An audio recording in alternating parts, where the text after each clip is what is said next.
ভাগীরথীর বুক জুড়ে আবারও কুমির আতঙ্ক। কালনা মালতীপুর ঘাটের অদূরেই পরশুদিন দেখা গিয়েছিল কুমিরের, আর আজ মহালয়ার সকালে সেই ঘাটে চলছে তর্পণ অনুষ্ঠান। ভক্তদের নিরাপত্তায় সতর্ক বন দপ্তর। রবিবার সকাল থেকে ঘাট চত্বর জুড়ে শুরু হয় সচেতনতা প্রচার। পাশাপাশি কুমির তাড়াতে নদীতে ফাটানো হয় জলবোমা।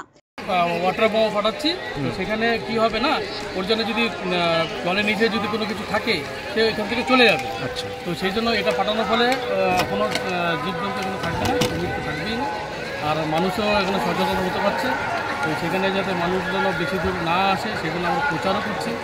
কুমির কি দেখা গেছে আজকে? না, কুমির আমরা গতকালকেও দেখতে পাইনি, আজকেও দেখতে পাইনি। আচ্ছা, আশা করছি কুমির এখানে নেই। আচ্ছা, হ্যাঁ, কুমির অন্য জায়গায় প্রচুর জায়গায় গেছিলো, অন্য জায়গায় চলে গেছে। আচ্ছা, আমাদের যখন খবর আসে আমরা কাটো এসে ব্রেঞ্চ থেকে আমরা এখানে আসি, কালকে সারাদিন আমরা থাকি, আমরা ওয়াটার বোমা ফাটাই, পেস্টুন টাঙিয়েছি, মাইকিং করেছি, প্রচার করেছি, ঘাটে সবাইকে সতর্ক করেছি।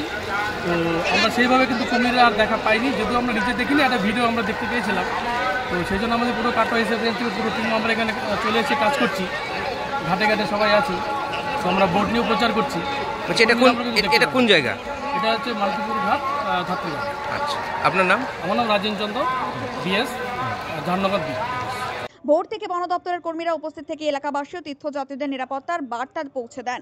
নিরাপদে তর্পণ সম্পন্ন হোক এমনই উদ্যোগ বন দপ্তরের। মৃত্যুঞ্জয় যোশীর রিপোর্ট, মেমারি আপডেট।